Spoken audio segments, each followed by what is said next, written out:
Boa noite, Anabel. Olá, Tudo boa bem? noite, tudo bom? Você me ouve bem? Sim, Tá certo, então. tu tá me escutando bem? Te escuto perfeitamente. Ok, Podemos começar então, Anabel? claro, estou à disposição. Bom dia, boa tarde, boa noite, dependendo do momento em que forem assistir essa live, né? As pessoas forem assistir essa live. Eu sou o jornalista Rafael Martinelli do seguinte.inf.br, e hoje eu recebo a Anabel Lorenzi, candidata à Prefeitura de Gravataí pela coligação A Esperança, que vem do povo, que reúne o Avante, o PCdoB e o PDT. Eu agradeço a tua participação, Anabel, nessa série de entrevistas que o Seguinte está fazendo com os prefeituráveis de Gravataí e Cachoeirinha. Anabel, as despesas com o pessoal fecharam 2019 em 283 milhões, 40% da receita de 700 milhões, segundo o Tribunal de Contas. Dar 20% de reajuste para o funcionalismo, como a senhora promete, isso significaria 57 milhões já em 2021. Como incidiria nas despesas com a Previdência, iria a 70 milhões. Somando o que precisa ser pago da dívida com o IPG ainda, chegaria a 107 milhões. De onde vai sair o dinheiro, Anabel, para esse reajuste? Se descontando a inflação, o crescimento da receita não deve passar de 2%. Bom, então boa noite primeiramente a quem está me escutando, boa noite Rafael Martinelli do site Seguinte, boa noite meus amigos e minhas amigas que me acompanham nessa entrevista aqui para esse site. Essa é uma pergunta bem importante, porque eu quero me dirigir agora aqui, especialmente aos servidores públicos. Os servidores públicos estão sendo atacados, Martinelli, né, pelo governo federal, pelo governo estadual, pelo governo onde participam os partidos que hoje estão disputando a prefeitura de Gravataí, o partido do prefeito, que tem o seu candidato, o partido do outro adversário, todos eles estão representados, compõem o governo nacional, o governo federal e o governo estadual, e são governos esses que atacam diretamente os servidores, o funcionalismo. O nosso partido, a nossa coligação, o PDT, coligação A Esperança que vem do povo, acredita que os serviços públicos de qualidade precisam de servidores sendo valorizados e respeitados. Não há como ter serviço público de qualidade oferecido para a nossa população, para os cidadãos, para as cidadãs, sem que os servidores sejam valorizados. Nós acreditamos que a estrutura do Estado tem que estar a serviço das pessoas, mas passa pelo servidor. Então, para a gente garantir que os servidores sejam valorizados e as políticas públicas sejam de qualidade, nós vamos, então, repor, sim, as perdas inflacionárias. É uma dívida que esse governo constituiu. Esse governo está arrochando o salário dos professores e dos servidores em geral há 7 anos. Há 7 anos ele não repôs nem inflação. E por isso, Rafael, que nós chegamos nesse percentual que tu acabou de citar, de 40%. Índice que nunca chegou, índice que nunca aconteceu. Nós já chegamos a mais de 50% aqui de gasto com folha de pagamento, sendo que a lei de responsabilidade fiscal diz que pode ir até 54%. Nós já tivemos 52%, 51%, 50%, 49%, 48%, nunca tínhamos chegado a 40%. Ou seja, é um índice muito baixo para uma prefeitura que tem tanta necessidade de atender a população de Gravataí. Então, quando a gente fala em repor as perdas, é garantir que essa dívida que o prefeito atual do PMDB, o mesmo que compõe lá o governo Bolsonaro, que compõe o governo Leite, que ataca os servidores, que ataca os professores, essa dívida é uma dívida histórica de 7 anos que nós temos o compromisso agora de pagar. E que ele não assume. Ele não diz que ele tem essa dívida, mas é uma dívida que ele está deixando. Como é que nós vamos garantir o pagamento desse percentual? Primeiro que se a gente der os 20%, nós não vamos chegar naquilo que a lei diz que é o limite, tá? Nós vamos chegar a 48%. Segundo que, para a gente poder garantir, né, o pagamento dessa reposição inflacionária, que é um direito, diga-se de passagem, dos servidores, é um direito constitucional que esse governo aqui em Gravataí está negando, nós vamos trabalhar em duas linhas. Primeiro, revisão de todos os contratos. Há contratos milionários nessa prefeitura, de obras milionárias, obras, inclusive, sem necessidade, obras que não eram a prioridade da nossa população. Nós vamos revisar contrato por contrato. E eu tenho certeza que nós vamos diminuir muito o gasto com custeio aqui em Gravataí e o gasto com estas obras, muitas delas que não eram a prioridade da nossa população, mas que foram feitas com outro objetivo, provavelmente. Talvez o objetivo de superfaturar, né? Talvez o objetivo de, enfim, usar o recurso para outra coisa. Então, primeira linha. Deixa eu só concluir. Okay. Primeira linha. Nós vamos revisar todos os contratos, todos. Os que garantem a manutenção, o custeio da máquina e os das obras. Analisar um a um. E eu tenho certeza que nós vamos reduzir muito o custeio da máquina. Eu vou te dar um outro exemplo. O próprio positivo, que custa 5 milhões ao ano, já é um exemplo claro, clássico, que eu tenho denunciado há muitos anos, né, de desperdício de dinheiro público. Vamos revisar todos. Segunda linha, nós vamos fazer um plano de recuperação econômica do município.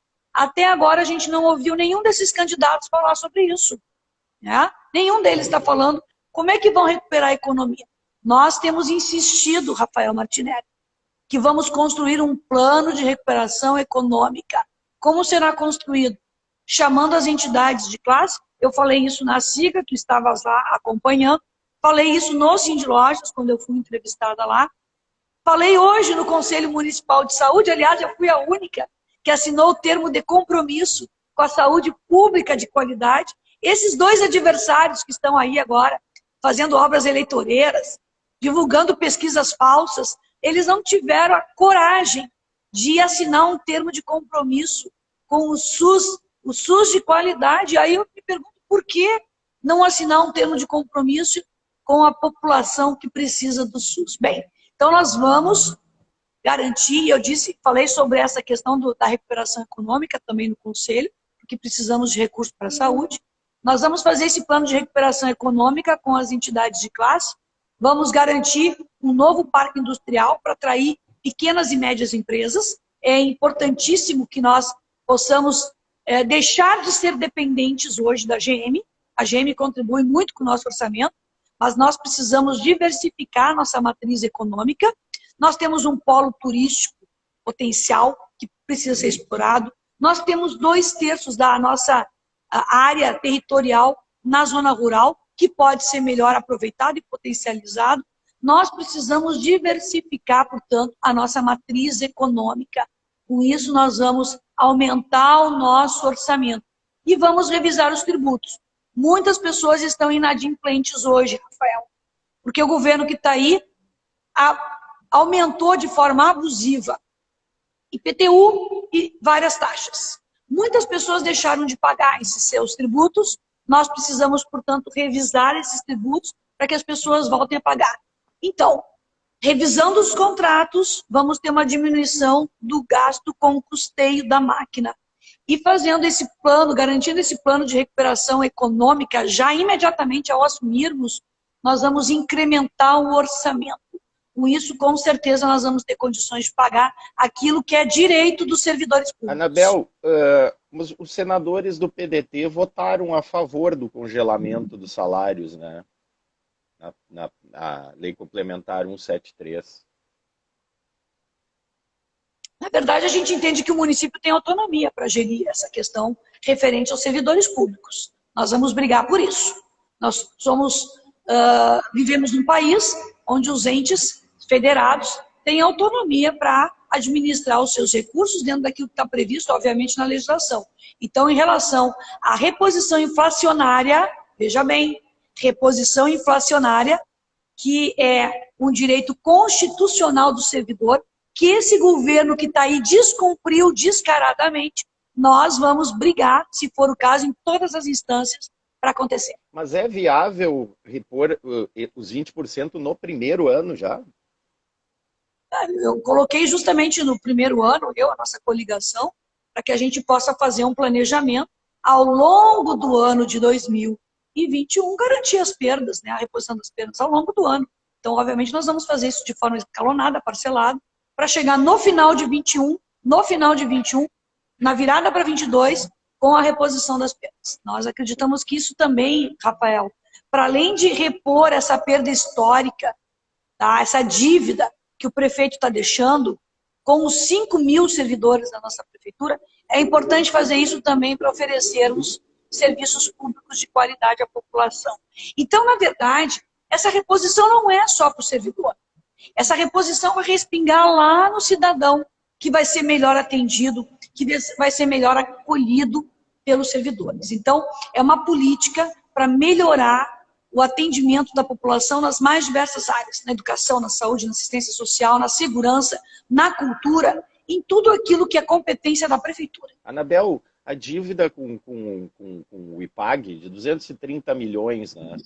Déficit atuarial, que se calcular até 2000, que se calcular no prazo de 15 anos, né, como se faz o cálculo atuarial, chega a 1 bilhão. A prefeitura paga uma alíquota complementar também, que em 2035 pode representar quase 2 folhas. Tem que pagar uma folha e mais quase outra folha, né?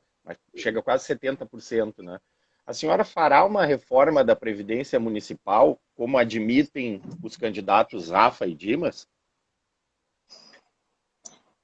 Primeiro assim que, olha só, de hoje até 2035 são 15 anos. São 15 anos. A cidade, com certeza, ela sofrerá grandes transformações em 15 anos, como sofreu de 15 anos para cá. Até bem pouco tempo, nós não tínhamos a receita que a GM jogava para dentro do nosso orçamento. Então, daqui a 15 anos, eu tenho certeza que com o nosso plano de recuperação econômica, com a atração de novos investimentos, com o apoio e fortalecimento dos pequenos e médios empreendedores que vivem, moram em Gravataí, empregam em Gravataí, nós vamos aumentar significativamente o nosso orçamento. Então, esse cálculo que está sendo feito de que lá em 35 o gasto com previdência significará 2 folhas de pagamento, pode estar completamente errado, porque depende de como a nossa economia vai se desenvolver. E nós estamos dando uma atenção muito especial, muito forte à questão da economia, porque nós sabemos que é dela que decorre toda a possibilidade de investimento nas mais diversas áreas, inclusive nessa questão referente à Previdência. E sobre a reforma, na medida em que houver necessidade de fazer, faremos. Agora, com certeza, faremos uma reforma, se for necessário, com a participação dos servidores, com o diálogo com os sindicatos, com o diálogo com a sociedade. Essa é a diferença do nosso projeto para esses que se apresentam hoje, com políticas de cima para baixo, com projetos que vão para a Câmara de Vereadores da noite para o dia. Não. Nós vamos construir, junto aos sindicatos, representantes das categorias, todas as categorias dos municipários, a melhor reforma, se assim for necessário. Anabel... Com isso, nós vamos chegar a um bom termo para todos. Um bom termo para os servidores, um bom termo para a prefeitura, um bom termo para a sociedade.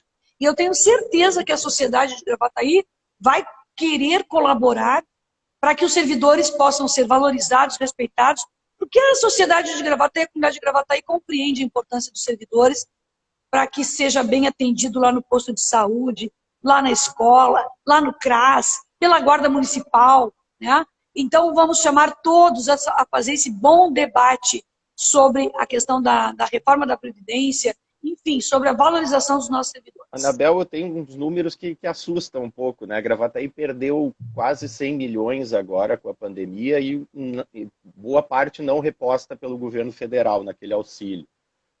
Com o fim da majoração das alíquotas do ICMS no estado, são mais 20 milhões. Em 2022 vai ter o reflexo da queda da venda de 70% dos carros da GM, né? E a gente vive uma GM dependência, né, ainda em Gravataí. Tem mais os financiamentos das obras que terão que ser pagos ao longo do tempo, né? Fora a dívida histórica que ainda continua sendo paga, né? Não é uma irresponsabilidade fiscal prometer reduzir em 50% o IPTU, que é a maior receita do município? Quando eu digo que a gente tem que ter um plano de recuperação econômica ousado, corajoso, para de fato fazer a nossa economia crescer, e deixar de ser dependente da GM, a gente também tem que ser usado nas propostas. E quando a gente fala de redução de IPTU, é para que nesse momento de crise nós tenhamos menos estabelecimentos de comerciais e de serviços e até industriais fechando as portas.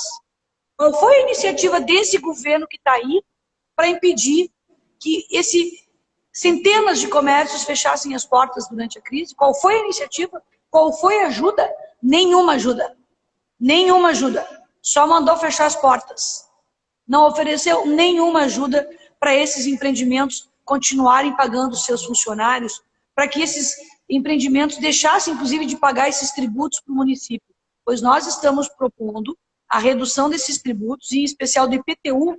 E sabe por que do IPTU, de forma especial? Não sei se tu tem andado pela cidade, Rafael, conversando com as pessoas, mas eu tenho conversado muito, viu? E é unanimidade na cidade o aumento abusivo, absurdo. Valores que eram de R$200, R$300 foram para R$1.000. Se eu reduzir R$1.000, que era 200, foi para 1.000. Se eu reduzir 50%, fica 500. Fica ainda mais do que era. Tu tá entendendo? Esse governo aumentou tanto o IPTU de forma desnecessária que agora mesmo a redução que nós estamos propondo de 50%, ela vai garantir uma arrecadação maior do que era. Então eu tenho tranquilidade em dizer que é possível fazer e que não é irresponsabilidade alguma. Irresponsabilidade é aumentar do jeito que aumentou e fazer com que o povo ficasse inadimplente. Hoje o povo não paga IPTU porque ficou muito caro. E se o povo não paga IPTU, deixa de entrar a receita para o nosso município. Qual é o sentido? Nenhum sentido. Agora, então Anabel, nós vamos reduzir. Tem segurança jurídica que é possível fazer isso? O município não estaria abrindo mão de receita? O próprio Tribunal de Contas ele fez um apontamento ao município para que se revise a planta de valores, né? O que o município tinha revisado, no caso, eram as metragens, né? Agora há uma indicação para que se revise a planta de valores. Então, tu tem segurança que pode reduzir? Não tem que revisar a planta? Claro que nós vamos ainda, né? Nós vamos revisar a planta de valores e nós vamos apontar compensações para essa redução de receita de arrecadação, obviamente. Nós vamos apontar formas de compensar esse valor que nós estamos abrindo mão desses impostos, desses tributos que foram aumentados de forma abusiva. Né? Então, essa questão jurídica, obviamente, nós vamos ter o cuidado para garantir que, na medida em que a gente reduz das pessoas esse imposto que está sendo cobrado de forma abusiva, nós compensemos com uma arrecadação maior em outras áreas. E com o incremento da economia que nós pretendemos dar, fortalecendo os pequenos e médios, pequenos e micros, através do novo parque industrial, da desburocratização da prefeitura, agilizar a liberação, a autorização de alvarás, a regularização dos alvarás, vai dar muito mais agilidade para que esses empreendimentos abram as portas, comecem a funcionar, trabalhem, gerem emprego, gerem renda. Com geração de renda, Rafael, nós vamos ter um incremento na nossa economia. Né? Então, essa máquina, essa engrenagem, ela precisa funcionar. E hoje ela está estagnada. Então, o que está hoje parado, na verdade, é esse setor econômico, que não teve aporte nenhum hoje da prefeitura. Ok. Anabel, eu gostaria de falar um pouco sobre a pandemia, né? Às vezes parece que as pessoas cansaram um pouco disso, mas a pandemia está aí, né? Há um risco potencial de termos uma segunda onda, né? É só observar a Europa, né? Qual o teu plano para preparar comércio, indústria, serviços para um novo abre e fecha, um eventual, que é muito provável, né? E também a rede de saúde. Bom, esse é um ótimo tema. Eu fui a candidata que cumpriu os protocolos durante o período todo de isolamento, inclusive tu fizeste referência a isso, né? Assim como eu, a minha vice, a nossa coligação, os partidos que compõem a nossa coligação, nós nos organizamos para fazer toda a pré-campanha, né, de modo virtual, respeitando os protocolos, porque nós colocamos a vida das pessoas acima de tudo. Diferente dos meus adversários. Esses grandes adversários, né, que têm muito poder econômico, eles não tiveram dúvida nenhuma, eles foram para a rua, eles fizeram aglomerações, eles faziam atividades sem máscaras, enquanto nós cumprimos os protocolos todos. E, evidentemente, isso que tu está dizendo é verdade. Né? A gente está vendo a segunda onda chegar na Europa, chegar nos Estados Unidos já, e aqui, pelo que a gente está acompanhando, o Rio Grande do Sul está estabilizado, ele não tem ainda os números em queda, e isso é grave. Nós temos também acompanhado os números referentes às UTIs, elas continuam lotadas, ou seja, nós, na sequência, vamos enfrentar novamente um período muito difícil. E, obviamente, a gente vai se debruçar, né, sobre as ações a serem feitas, seguindo, primeiramente, assim, os protocolos de saúde. Nós entendemos que eles são necessários para a gente evitar o contágio até que haja a vacina. A gente está, claro que todos nós aguardando a vacina, estamos aguardando a vacina. Mas, enquanto isso, nós não temos a vacina, nós temos que garantir os protocolos. A volta certo? às aulas, vamos chamar... Como preparar a volta às aulas? A gente sabe a falta de estrutura nas escolas, né? Uma coisa sem vacina. Como voltar às aulas? Acabei de falar sobre isso no Conselho Municipal de Saúde, como eu disse. Eu fui a única candidata dessas 3 grandes candidaturas da cidade que foi até o Conselho assinar o termo de compromisso com a saúde pública de qualidade. E essa pergunta foi feita para mim lá também. Então, bem tranquilo em responder. Como eu estava dizendo, a gente tem que respeitar os protocolos, sim, de saúde, né, que são orientados pela Organização Mundial de Saúde, pelos organismos de saúde. Isso em relação ao comércio. Agora, o abre e fecha, eu só quero terminar essa parte, tá? Isso tem que ser combinado com as entidades de classe. Acho que essa é a nossa grande diferença. Nós não vamos tomar uma medida de cima para baixo.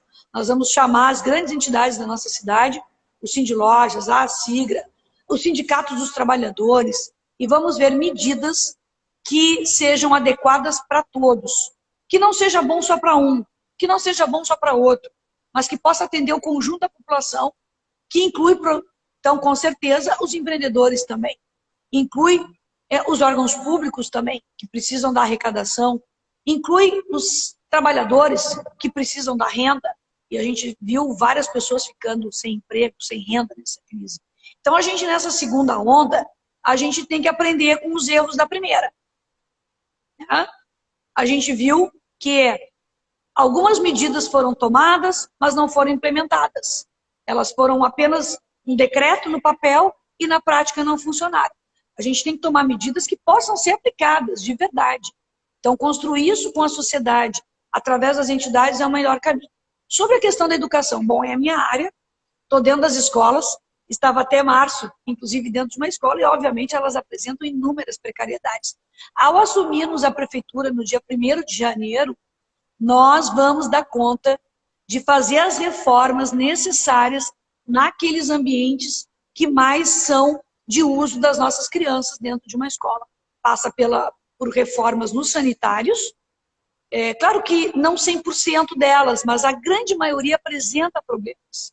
Nos sanitários, na cozinha, no refeitório, nas salas de aula. Então, faremos um levantamento dessas estruturas precárias para aproveitar o mês de janeiro e fevereiro e fazer as reformas adequadas.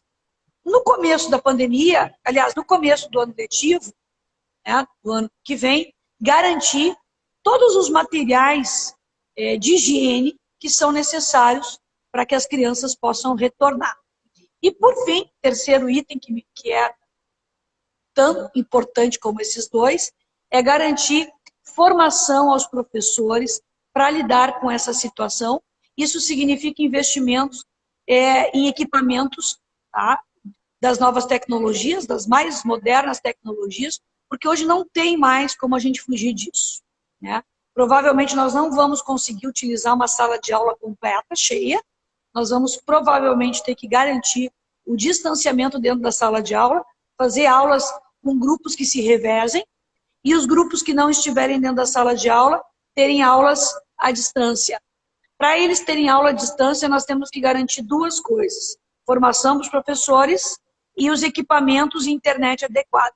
Né? Então, hoje, a gente pode já estar prevendo que todos os alunos têm que ter o seu tablet fornecido pela prefeitura, que todos os professores têm que ter o seu notebook fornecido pela prefeitura. Aliás, várias prefeituras já fizeram isso há muito tempo.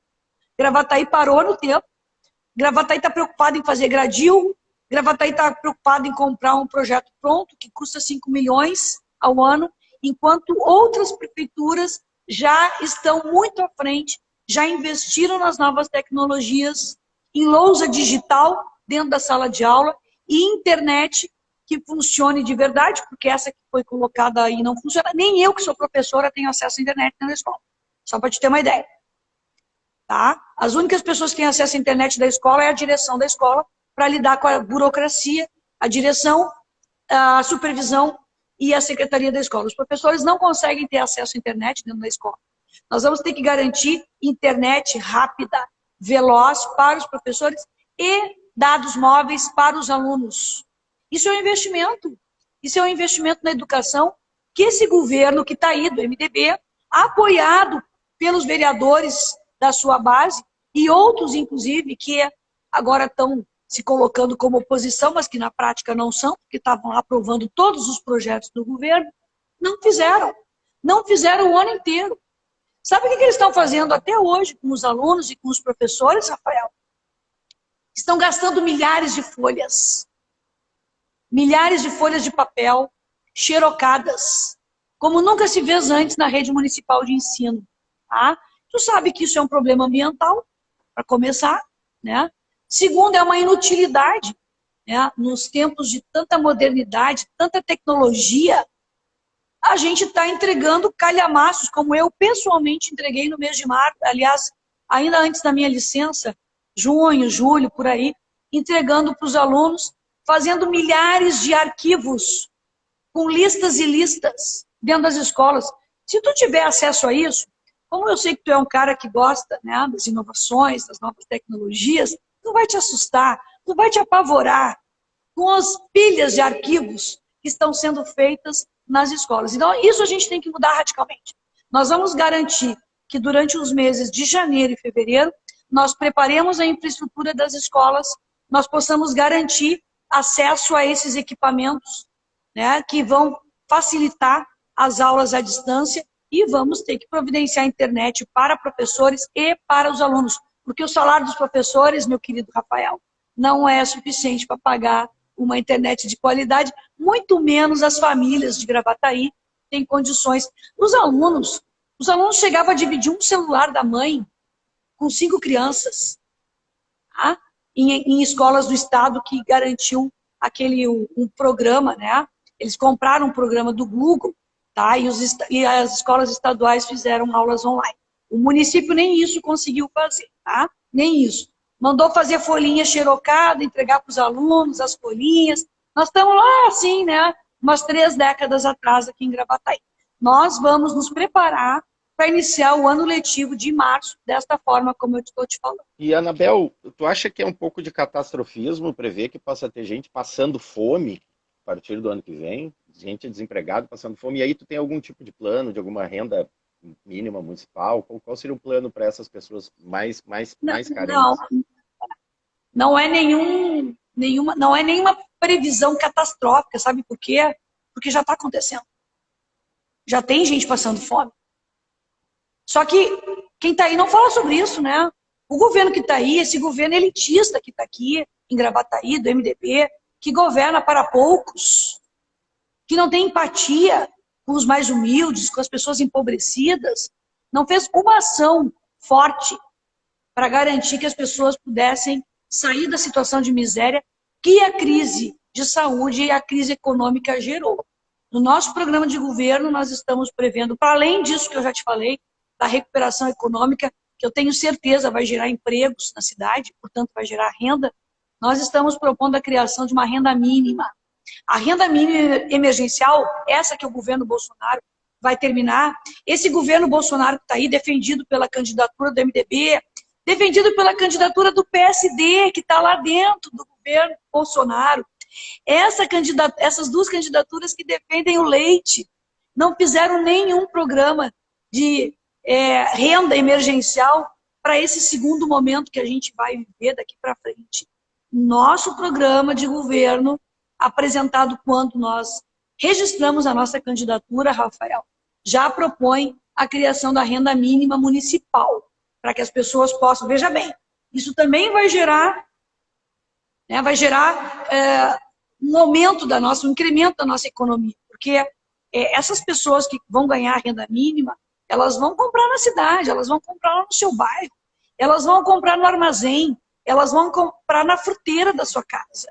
Então, isso vai aquecer a nossa economia, vai ajudar, portanto, na geração de emprego e renda, e ao mesmo tempo vai tirar as pessoas dessa situação de miséria. Então, isso, independente do que aconteceu ano que vem, já está no nosso programa de governo, porque a gente entende que a nossa cidade já é uma cidade muito desigual, já há muita gente passando fome, já há muita gente na miséria. A crise que veio, ela só agravou uma situação de desigualdade que já estava posta há muito tempo em Gravataí e que esse governo que está aí fechou os olhos. Simples assim, não fez absolutamente nada.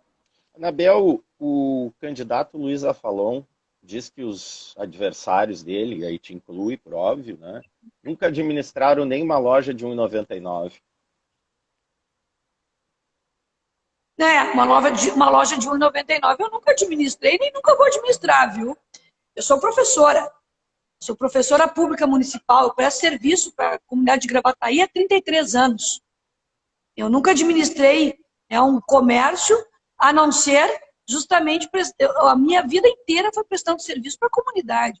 E o gestor público nada mais é do que um servidor, né? Um servidor da cidade, um servidor da nossa população.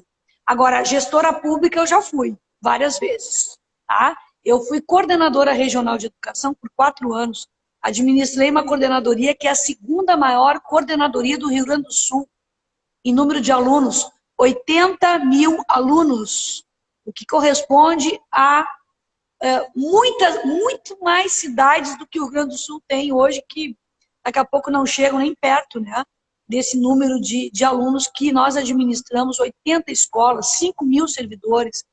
Naquela gestão, nós implantamos, só aqui em Gravataí, 9 escolas de ensino médio, eu assumi com 6 e eu entreguei com 15. E para implantar o ensino médio, Rafael, não é assim só assinar um papelzinho, viu? Nós tivemos que construir prédios. Inauguramos prédios dentro de 4 anos. Nós movimentamos um processo junto ao Conselho Estadual de Educação, instalamos laboratórios de química, física, biblioteca, fizemos concurso, nomeamos professores e implantamos só em Gravataí 9. Eu implantei mais 9 em Viamão, mais em Cachoeirinha e Alvorada. Então, olha, essa experiência de gestora que eu tive como coordenadora de educação, no meu currículo, equivale a um doutorado. Eu já tenho mestrado, né? Mas eu não fiz o doutorado, faltou tempo. Mas essa gestão, à frente da coordenadoria, para mim, valeu como um doutorado. Porque eu fui gestora os 4 anos, não deixei um processo, uma pendência sobre o meu nome. Depois eu fui gestora, presidente da Câmara por 1 ano, que é o que acontece normalmente em Gravataí, a gestão é de 1 ano, quando eu administrei 15 milhões, sem deixar absolutamente também nenhum processo que pudesse manchar a minha história. Agora eu te faço um desafio. Pergunta para esses 2 adversários qual foi a experiência deles de gestor público, assim, com essa envergadura, de estar à frente de um poder, como eu estive à frente do Poder Legislativo, de estar à frente de um espaço como o da Coordenadoria Regional de Educação e com tantas crianças e jovens sob a minha coordenação. Eu faço esse desafio. Quem é que tem essa experiência? Esse cidadão que disse que nós nem administramos R$1,99. O que ele administrou mesmo e que fez diferença na vida das pessoas? O que ele fez que melhorou a vida das pessoas?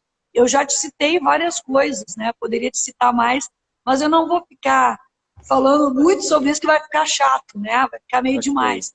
Os meus mandatos de vereadora, Rafael, tu acompanhou bastante, né? Tu acompanhou bastante. Tem um que está se dizendo aí o melhor vereador da história da Câmara. Ele está com um probleminha de memória. Ele está com uma amnésiazinha na cabecinha dele, viu? Porque os meus 2 mandatos, os meus 8 anos, eu passei dentro dos bairros de Gravataí. Eu fazia a tenda da cidadania, tu deve lembrar. Eu levava serviços para dentro dos bairros. Eu fazia a tenda da mulher. Né? Eu fazia atividades diretamente voltadas para a nossa população. A semana do Estatuto da Criança e do Adolescente. A semana de combate à exploração sexual e violência contra as nossas crianças. Aliás, eu fazia todas essas ações que não eram nem da minha competência como vereadora, eram da competência do município, mas como o município não fazia, eu tomava a frente e fazia. Pela Comissão da Educação, pela Comissão da Criança, que eu presidi os 8 anos. Qual é a comissão que esse cidadão presidiu mesmo? E o que ele fez como presidente de uma das comissões que ele pode ter presidido? Então, assim, vamos colocar os pingos nos is? Vamos dizer a verdade? Vamos falar quem é que tem experiência mesmo das candidaturas que estão aí? Eu não comecei ontem, nem anteontem. Então, 33 anos, no mínimo. Então, com esses espaços ocupados, com mandato, com ações realizadas. Né? Então, não tenho nenhum problema de não ter administrado 1,99. Bem pelo contrário. Anabel, o seguinte é um site de política, né? Então, vamos entrar um pouquinho na política aqui. Mas até agora a gente estava onde? Não era na política? Uma política pública, né? Uma política mais partidária e eleitoral e tal. Tudo é política. É, claro. Tudo é política. Anabel, como explicar a aliança com o Daniel Bordignon e com Rosane Bordignon, sendo que em eleições anteriores fizeste tantas críticas a eles? Não, na verdade, assim, essa é a parte mais fácil, né? Nós tivemos, o Bordignon, a Rosane Bordignon, tantas pessoas que estão junto conosco hoje, são muitos nomes, não somos apenas nós 3. Nós tivemos uma longa história juntos aqui nessa cidade. Juntos, nós devolvemos Gravataí para o nosso povo. Nós garantimos participação popular através do orçamento participativo. Nós fizemos uma revolução cultural em Gravataí. Nós garantimos que todas as pessoas dos mais diversos bairros, dos mais humildes aos mais ricos, de todas as gerações, tivessem acesso à cultura. Nós fizemos uma revolução na educação. Os salários dos professores de Gravataí eram quase igual aos salários de Porto Alegre. As escolas foram reformadas, escolas novas foram construídas. Nós temos muitas coisas em comum. Nós participamos, Rafael, de tudo isso junto, tudo isso junto. Então eu não tenho nenhum problema hoje em estar junto com as pessoas que têm a mesma visão de mundo que eu tenho. Nenhum problema. E aceitei estar no PDT porque me identifiquei com o partido que defende a bandeira da educação, que defende o trabalhismo, que defende a democracia. Né? Então, nós, na verdade, apenas agora nos reunimos dentro do mesmo partido, a partir dos mesmos valores e dos mesmos princípios, e eu estou muito feliz com esse reencontro. O Bordignon vai ser teu secretário? Nós não discutimos secretariado ainda. Nós estamos preocupados, estaremos preocupados até o último minuto da eleição em mostrar para a população o nosso programa, porque é o melhor programa para Gravataí. É o programa identificado com as causas do nosso povo, com as pessoas que mais precisam. Essa é a nossa preocupação. O Bordignon terá uma grande contribuição no nosso governo. A experiência dele, esteve à frente do Executivo por 8 anos, deixou um legado de feitos, de conquistas. Obviamente ele vai contribuir, assim como tantas outras pessoas que têm história, que têm trabalho, que estão conosco, estão comigo.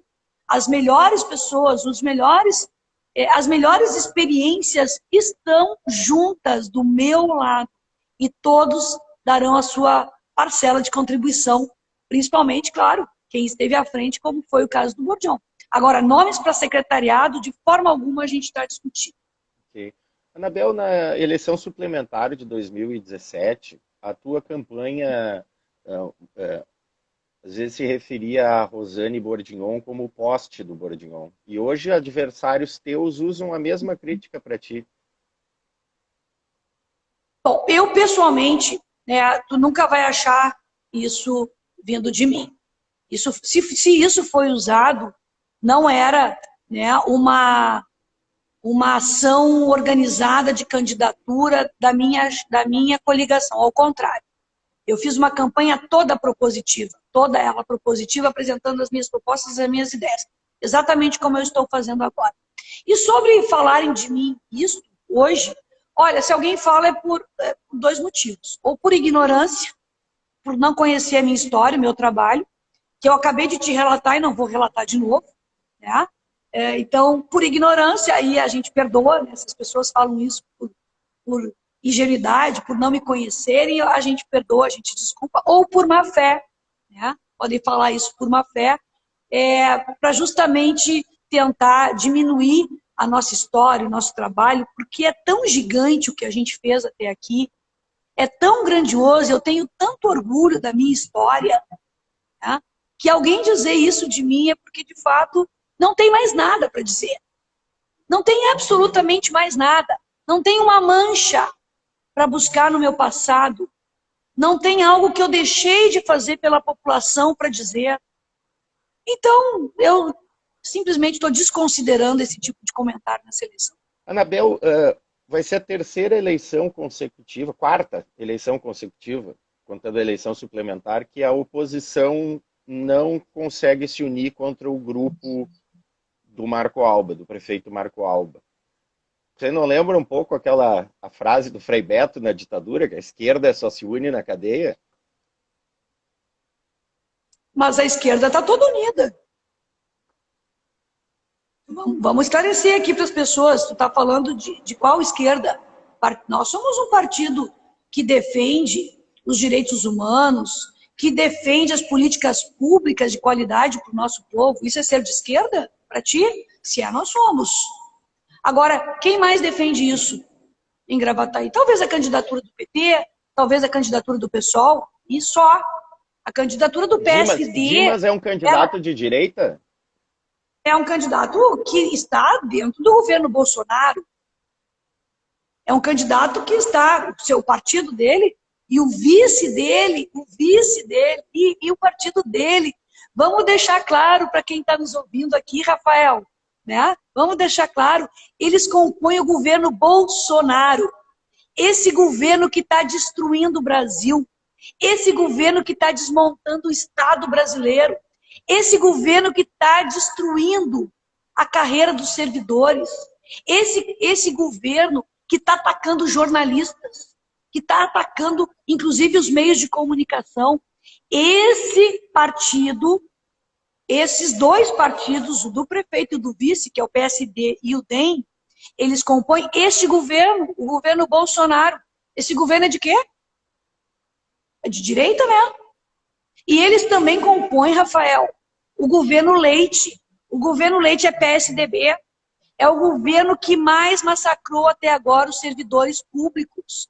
Destruiu o plano de carreira dos servidores em plena pandemia. Não teve empatia com o servidor, com o professor.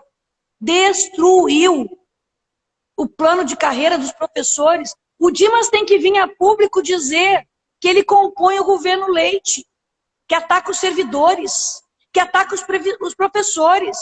Ele tem que vir a público dizer que o vice dele é braço direito, lá o partido dele é braço direito do Bolsonaro e do Leite. Os que mais atacam os servidores, atacam os serviços públicos de qualidade. Sabe por quê, Rafael? Porque eles querem privatizar os serviços públicos. Porque eles querem terceirizar os serviços públicos. Esse é um partido, esse candidato é de esquerda? Não, só um pouquinho. Vamos colocar as coisas nos seus devidos lugares, tá? Porque eles têm uma capacidade grande de enrolar, de engambelar, de mentir. E tem gente que está caindo nessa ondinha, né? Que eles são amigos dos professores, eles são amigos dos servidores. eles são amigos do povo. Mentira. Ao chegarem no poder, vão privatizar, vão terceirizar exatamente como o governo Bolsonaro e o governo Leite fazem. Tanto é que estão lá apoiando, aplaudindo as políticas desses governos. Partido que defende aqui o povo pobre, que defende os trabalhadores, que defende as políticas públicas de qualidade a ser implementada com os servidores, somos nós, do PDT e da nossa coligação. Anabel. Nós somos a única, Rafael, nós somos a única oposição dessas 3 candidaturas que tu está citando, somos a única oposição real a esse governo que está aí. Quem se dividiu nessa eleição foi a direita. A direita está dividida. O bolsonarismo está dividido entre a candidatura do neoliberal e do mais liberal. Né? Estão se decidindo ali quem é mais liberal. É isso. Nós estamos unidos na defesa do nosso povo. Anabel, tu não teme ser vítima do voto útil, principalmente numa base histórica tua, do PDT, do Bordignon, que Zafra e Dimas, na pesquisa divulgada pelo Seguinte hoje, estavam em empate técnico, 10 pontos à tua frente. Não teme ser vítima desse voto útil, por exemplo, o funcionário que não quer a continuidade do governo possa votar, que votaria em ti, possa votar no Dimas. Olha só, Rafael, com tudo isso que eu estou dizendo acerca aqui dessa candidatura do Dimas, se tem algum servidor que ainda vai votar neles, eu vou ficar muito impressionada. Porque a candidatura do Dimas é do PSD, vou repetir para todos escutarem, é do PSD, é do DEM, que compõe o governo Bolsonaro, que compõe o governo Leite, que atacam os servidores. Não existe possibilidade de voto útil num governo que ataca servidor, porque esse voto não vai ser útil. Esse voto vai ser inútil. Vai ser um voto para destruir os servidores de Gravataí. É isso que vai acontecer. E sobre as pesquisas, olha, eu com todo respeito, tá, o site Seguinte, é muita pesquisa mentirosa, Rafael. É muita pesquisa que não tem fundamento. Não tem fundamento. Aí um dia o cara aparece com 30 e poucos, depois ele baixa para não sei quanto, eu tô não sei com o quê, depois eu baixo 10, depois sobe mais 10. Que isso? Que isso? Não. Aí tem 20% de indeciso, será? É só isso? É tudo isso? Olha, sinceramente, eu tenho dito claramente em todos os lugares onde eu vou, pesquisa devia ser proibida no Brasil, porque ela está a serviço do poder econômico.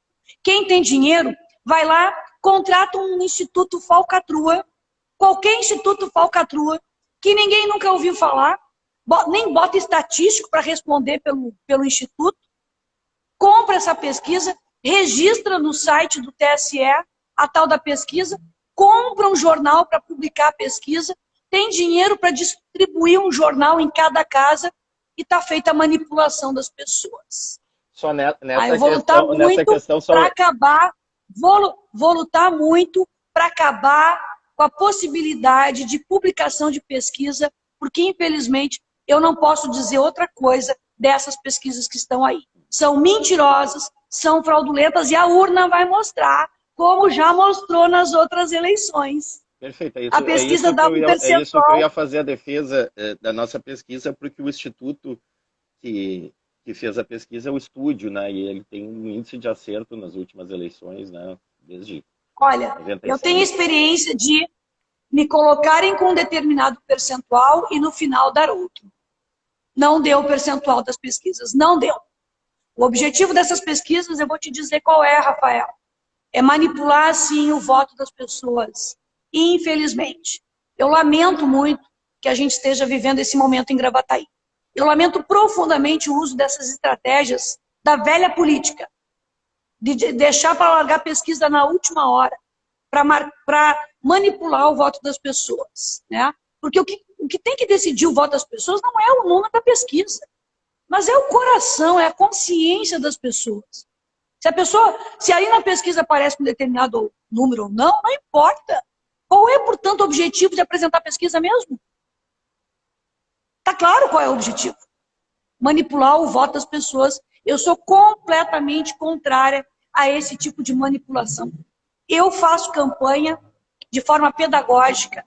Eu transformo as campanhas que eu faço em campanhas com pedagogia, para que as pessoas aprendam a votar com consciência, olhando a história dos candidatos, olhando o que cada um fez, olhando o passado de cada um, os feitos, as realizações, olhando as propostas.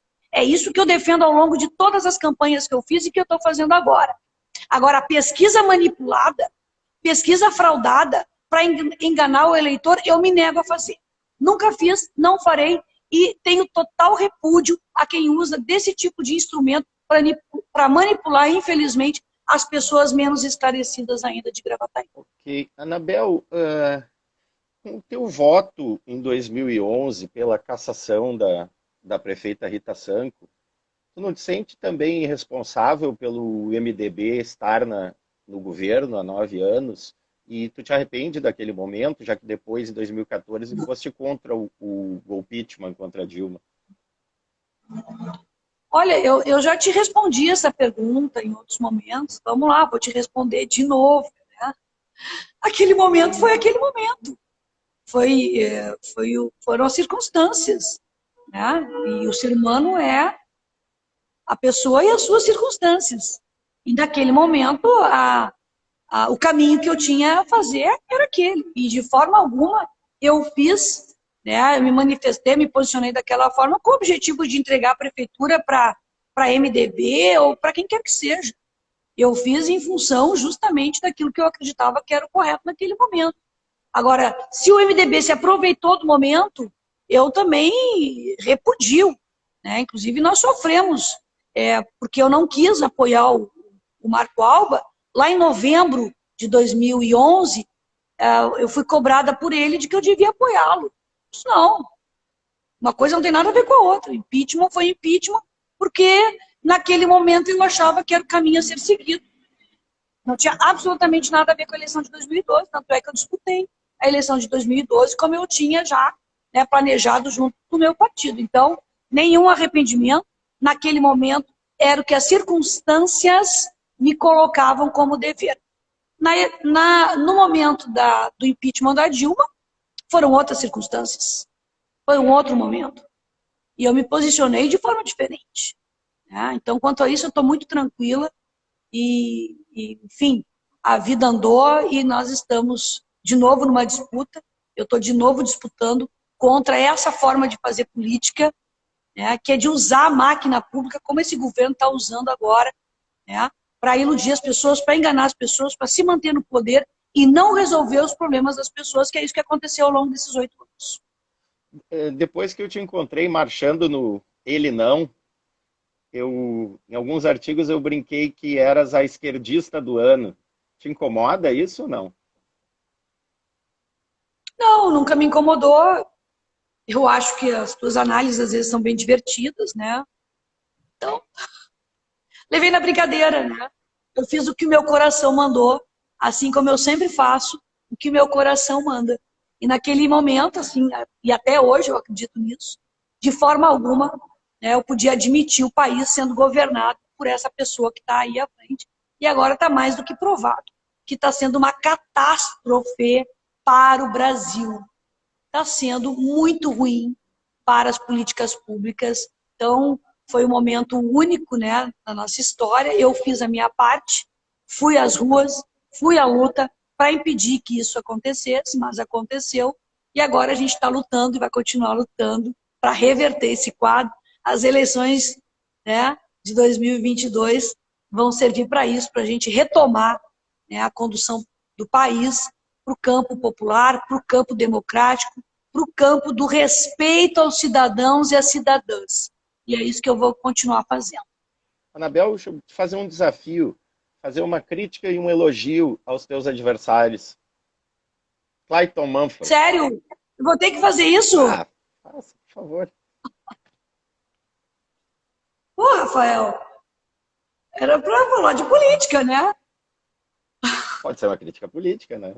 Certamente. Claro, com certeza. Nada pessoal. Nem conheço nem tenho conhecimento da vida pessoal de ninguém para fazer qualquer tipo de comentário pessoal. Nós vamos lá, então. Clayton Manfra. Uma crítica e um elogio. Ou um elogio, uma crítica. Um elogio, uma boa pessoa, né? Uma boa pessoa. Uma crítica, acho que ele devia estar junto conosco nessa caminhada. Dimas Costa. Uma crítica, a capacidade dele de enrolar as pessoas é gigantesca. E um elogio? O mesmo. A capacidade de enrolar as pessoas é enorme. Jairo Carneiro. É uma boa pessoa. E crítica? Devia estar conosco também. Luísa Falon. Uma crítica, falta de empatia, falta de sensibilidade com os mais humildes, falta de se colocar no lugar do outro, principalmente dos que mais precisam. Um elogio?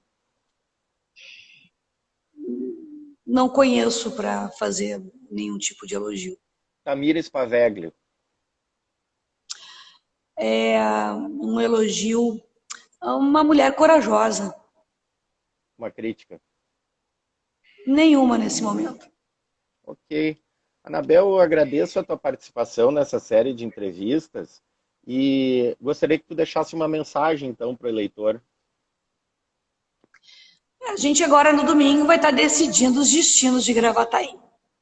E quando eu falo os destinos de Gravataí, é o destino das pessoas, é o futuro das novas gerações, porque em 4 anos nós podemos mudar, transformar muitas coisas que podem ser determinantes para as futuras gerações. Por exemplo, a questão da educação, da cultura.